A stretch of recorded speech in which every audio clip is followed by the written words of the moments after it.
So guys, जैसा कि हमने पिछले एपिसोड में देखा कि चुआन की मॉम एक संत थी, पर उन्हें एक डीमन ने मार दिया था। इसीलिए चुआन भी संत बनकर सभी डीमन को मिटाना चाहता था ताकि अपनी माँ का बदला ले सके। चुआन ने सीक्रेट टेक्निक को भी सीख लिया था, जिससे अब वो संत बनने की फर्स्ट स्टेज को पार कर चुका था। फिर अब हम देखते हैं कि चुआन आज भी स्वॉर्ड मास्टर के पास आया हुआ था। वो चुआन की लाई हुई शराब पी रहे थे। वो चुआन से कहते हैं कि तुमने अपनी सीक्रेट टेक्निक में महारत हासिल कर ली है, साथ ही तुमने एनलाइटमेंट को भी प्राप्त कर लिया। फिर अब तुम मुझे परेशान क्यों कर रहे हो? चुआन वाइन की एक बोतल लेकर उनके पास आकर बैठ जाता है और कहता है कि दोस्त, मैं तुम्हारे साथ ड्रिंक करके थैंक्स कहना चाहता हूँ। तभी सुबह हो जाती है। स्वॉर्ड मास्टर उसे मारते हुए कहते हैं कि अब मैं बूढ़ा हो चुका हूँ, मैं तुम्हारा दोस्त कैसे हो सकता हूँ? चुआन कहता है कि एक दिन मैं तुम्हें हरा दूंगा। स्वॉर्ड मास्टर कहता है कि तुम सिर्फ अपनी सीक्रेट टेक्निक की डींगे हाँक रहे हो। चुआन कहता है कि क्या तुम्हें लगता है कि डोनगिंग सिटी की यंगर जनरेशन में कोई मुझे हरा सकता है? क्या सीक्रेट टेक्निक में कोई मुझसे भी ज्यादा मास्टर है? स्वॉर्ड मास्टर कहता है कि क्या तुम युआंग पैलेस के उस लड़के की बात कर रहे हो? वो लड़का तुमसे 1 महीना आगे है, क्योंकि वो सालों पहले ही अपनी टेक्निक की वजह से फेमस हो चुका था। अगर रैंकिंग की बात करें तो तुम दूसरे नंबर हो। इसके अलावा अभी तुम्हें कोई हरा नहीं सकता। चुआन कहता है कि अभी भी मुझे कड़ी ट्रेनिंग करने की जरूरत है और वहाँ से निकल जाता है। अब हम यून पैलेस का सीन देखते हैं, जहाँ यून फैमिली के संत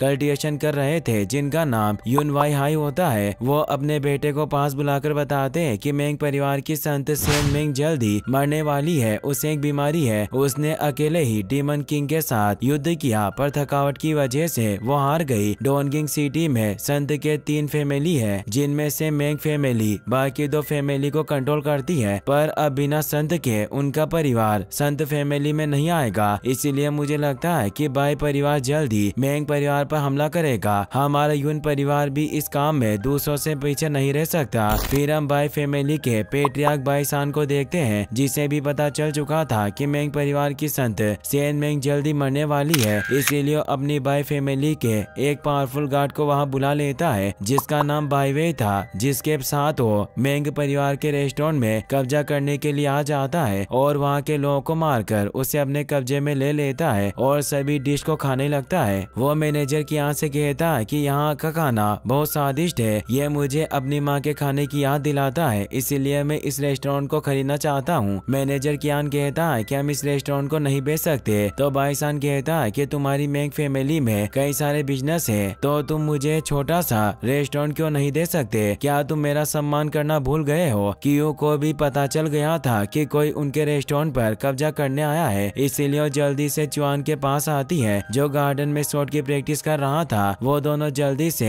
रेस्टोरेंट में आ जाते हैं और बाहर मौजूद बाईसान के सैनिक को भी बुरी तरह मारते हैं। चुआन अंदर आकर मैनेजर से पूछता है कि सुअर कौन है? कियो कहती है कि मोटा बिल्कुल सुअर की तरह दिखता है, ये हमारे रेस्टोरेंट में क्या कर रहा है? बाईसान को बहुत गुस्सा आता है। कियान चुआन को बताता है कि ये सुअर बाईसान है। चुआन और कियो कहते हैं कि इस पर सुअर नाम अच्छा सूट करता है। बाईसान गुस्से में खड़ा हो जाता है और अपने गार्ड बाई वे से उस पर हमला करवाता है। बाई वे डिसेम बॉडी रियल्म के लेट स्टेज में थी। चुआन उससे फाइट करने लगता है। वो उसे मारने की बहुत कोशिश करती है, पर चुआन उसके सभी वार से बच रहा था। बाईसान चुआन को कहता है कि अगर तुम में अभी मत है तो मुझे मारकर दिखाओ, अब मुझे तुमसे डर नहीं लगता। चुआन को बाई वे की सारी इन्फॉर्मेशन पता थी। वो जानता था कि वो बाई पैलेस के 5 गार्ड में से एक है, जिसे 2 स्वॉर्ड वाली डीमन कहते हैं, और उसने डीमन 8 किल टेक्निक में महारत हासिल कर रखी थी। इसीलिए चुआन सोचता है कि इस बैटल को मैं प्रैक्टिस के तौर पर लूंगा। आज पता चलेगा कि चुआन कितना स्ट्रॉन्ग हो चुका है। बाई वे लगातार चुआन पर अपनी दोनों स्वॉर्ड से हमला करती जा रही थी, पर चुआन उसके हर एक वार को रोक रहा था। बाईसान गुस्से में बाई वे को कहता है कि जल्दी से उस लड़के को खत्म करो, तो अपनी डीमन 8 किल से टेक्निक को एक्टिवेट कर लेती है, जिससे वो चुआन पर हमला करने लगती है। चुआन उसके वार से बचता है और सोचता है कि सीक्रेट टेक्निक नहीं है, पर यह काफी हद तक सीक्रेट टेक्निक की तरह लगती है। अब बाई वे उस पर लगातार हमला करने लग जाती है। चुआन उसके वार से बच रहा था, पर वो सोचता है कि अगर ये ऐसे ही हमला करती रही तो पूरा रेस्टोरेंट बर्बाद हो जाएगा, और अब वो अपनी सीक्रेट टेक्निक को एक्टिवेट करता है, जिससे उसकी स्पीड बढ़ जाती है और वो बाई वे को लात मारकर दूर गिरा देता है। ये देखकर सभी हैरान रह जाते हैं। चुआन बाई वे से कहती है कि क्या तुम्हारे पास लड़ने की सिर्फ इतनी सी काबिलियत है? वो सोचती है कि इस लड़के के पास सीक्रेट टेक्निक कैसे हो सकती है, ये लड़का बहुत छोटा है। तभी वो बेहोश हो जाती है। है। बाईसान डर कर टेबल के नीचे छिप जाता है। चुआन लात मारकर टेबल को दूर फेंक देता है और बाईसान पर अपनी शॉट पॉइंट कर देता है। बाईसान उससे जान की भीख मांगने लगता है तो चुआन उसे कहता है कि तुमने ही तो कहा था कि तुम मुझसे लड़ना चाहते हो। बाईसान कहता है कि मुझसे बहुत बड़ी गलती हो गई जो मैं आपको कमजोर समझ बैठा, इसीलिए मुझे माफ कर दो।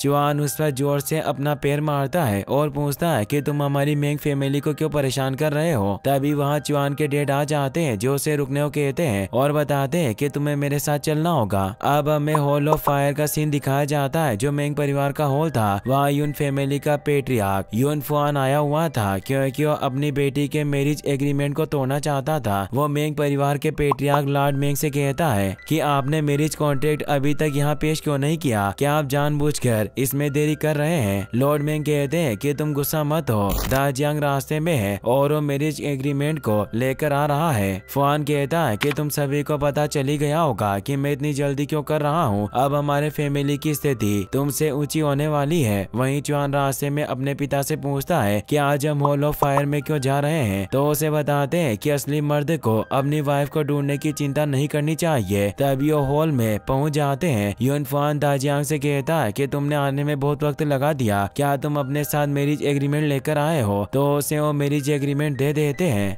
लॉर्ड मेंग यून फुआन से पूछते हैं कि मैं अभी भी नहीं समझा कि तुम इस मैरिज एग्रीमेंट को क्यों तोड़ रहे हो। तो यून फुआन कहता है कि तुम दिखावा मत करो, मैं जानता हूँ कि तुम्हारे संत सेन मेंग जल्द ही मरने वाली है। सभी को इससे उस पर गुस्सा आता है। यून फुआन कहता है कि तुम सभी को लगा कि तुम उसकी बीमारी को छिपा लोगे पर हमसे कुछ नहीं छिपता। अब मेंग परिवार बिना किसी संत के हमारी बराबरी नहीं कर पाएगा। उन्हें उस पर गुस्सा आता है पर वो कुछ नहीं कर सकते थे। दाजियांग यून फुआन को मैरिज कॉन्ट्रैक्ट देने लगते हैं पर तभी चुआन उसे छीन लेता है। सभी हैरान होते हैं कि चुआन क्या कर रहा है। फुआन उससे एग्रीमेंट मांगने लगता है। चुआन कहता है कि कहीं अगर तुम शादी को कैंसिल करना चाहते हो तो अब इस एग्रीमेंट की क्या जरूरत, और वो उस एग्रीमेंट को उसके सामने फाड़ देता है और कहता है कि मुझे तुम जैसे कचरों के साथ कोई रिश्ता नहीं रखना। फुआन कहता है कि बच्चे तुम बहुत बोल रहे हो पर तुम अपने टैलेंट के साथ कभी एक संत नहीं बन पाओगे, इसीलिए अपनी पेंटिंग पर ध्यान दो, जिंदगी गुजारने का वो एक अच्छा जरिया बनेगा। अब वो वहाँ से जाते हुए कहता है कि जैसे वो बुढ़िया सेन मेंग मरेगी मैं तुम्हारे मेंग फैमिली को चैन की सांस भी लेने नहीं दूंगा। तभी वहाँ संत सेन मेंग आ जाती है जो फुआन के सामने खड़ी थी। इससे वो बहुत डर जाता है। मेंग फैमिली के सभी लोग अपनी संत को देखकर खुश होते हैं। सेन मेंग कहती है कि तुम्हारी मत कैसे हुई जो तुमने मुझे बुढ़िया कहा, और वो उसे एक जोरदार चाटा मारती है जिससे वो बहुत दूर जाकर चुआन के पास आकर गिरता है। चुआन उसे संभाल कर पूछता है कि क्या तुम ठीक हो, तो वो कहता है कि मैं यून फैमिली का पेट्रियार्क हूँ, तुम्हारी हिम्मत कैसे हुई मुझे मारने की। चुआन भी उसे एक थप्पड़ मारता है जिससे वो बेहोश हो जाता है। वहीं फिर हम बाई फैमिली का सीन देखते हैं जिसने अपने गार्ड बाई वे को एक बोरे में बंद कर दिया था और उसे बहुत मारता है क्योंकि आज उसकी वजह से उसकी बेइज्जती हुई थी और वो एक लड़के से भी नहीं जीत पाई। वो उसे मारकर वहाँ से बाहर फेंक देता है। तभी वो जगह हिलने लगती है क्योंकि सेन मेंग को यून फुआन पर बहुत गुस्सा आ रहा था जिससे पूरी सिटी हिल रही थी। वो फुआन को लेकर युआंग पैलेस पर बने जायंट स्टेचू पर आ जाती है और जोर से आवाज लगाकर यून वान हाई को बुलाने लगती है। किंग पिंग भी ये देख रही थी। तभी उसके दादा घर से निकलकर जाने लगते हैं। सेन मेंग फुआन को अपना घोड़ा बनाकर उस पर बैठी हुई थी। तभी यून वान हाई वहाँ जाता है। वो सेन मेंग से कहता है कि तुम्हारी जिंदगी के बहुत कम दिन बचे हैं, इसीलिए तुम्हें हर समय बैठे रहना पड़ता है। सेन मेंग खड़ी हो जाती है और उसके बेटे फुआन को नीचे फेंक देती है। यून वान हाई उसे कहता है कि तुमने अब अपना गुस्सा निकाल लिया है, इसीलिए इस बात को भूल जाओ और एक अच्छी जगह ढूंढो जहाँ तुम शांति से मर सको। सेन मेंग कहती है कि मैं इसे कैसे भूल जाऊँ, तुम्हारे बेटे ने मेरे घर में शोर मचाया और मुझे बुरा कहा और तुम कह रहे हो कि मैं इस बात को भूल जाऊं। और वो गुस्से में अपने फायर लॉर्ड संत बॉडी को एक्टिवेट कर लेती है। यून वान हाई कहता है कि क्या तुम सीरियस हो, जो तुम मुझसे अभी लड़ना चाहती हो। वो अपने फायर लॉर्ड संत बॉडी से उस पर हमला करवाती है। यून वान हाई भी अपनी संत बॉडी को एक्टिवेट कर लेता है जो माउंटेन लॉर्ड की बॉडी होती है, जो फायर लॉर्ड बॉडी के हमले को रोक लेती है। उनकी लड़ाई से पूरा शहर हिल रहा था। चुआन भी टेलीस्कोप की मदद से उनकी फाइट देख रहा था। वो सोचता है कि इनकी संत बॉडी की पावर बहुत टेरिफाइंग है, जिनके हमलों को 1000 किलोमीटर दूर भी महसूस किया जा सकता है। चुआन सोचता है कि मेरे संत की बॉडी कैसी होगी। वहीं वान हाई की संत बॉडी सेन मेंग की बॉडी से जीत नहीं पा रही थी क्योंकि सेन मेंग पावरफुल थी, इसलिए अब वो एक जायंट स्वॉर्ड बना लेती है है और युनवान हाई को कहती है कि भले ही मैं मरने वाली हूँ पर मैं तुम्हें भी साथ लेकर मरूंगी। वहीं युआंग पैलेस के गॉर्ड जो एक संत थे वो भी ये सब देख रहे थे। उनकी सर्वेंट आकर बताती है कि क्या महाराज आप इन्हें रोकने नहीं जाएंगे, तो वो कहता है कि मैं सब कुछ संभाल लूंगा। वे नाई सेन मेंग के हमले को अपनी संत बॉडी से रोकने लगते हैं पर वो ऐसा नहीं कर पा रहा था। उसे लगता है कि वो मरने वाला है। इसी के साथ ये एपिसोड यहीं पर खत्म हो जाता है। गाइस अगर आप इसका नेक्स्ट पार्ट भी जल्दी देखना चाहते हो तो इस वीडियो को लाइक करने के साथ साथ चैनल को सब्सक्राइब जरूर कर लेना क्योंकि हम 100K के बहुत करीब है। Thanks for watching.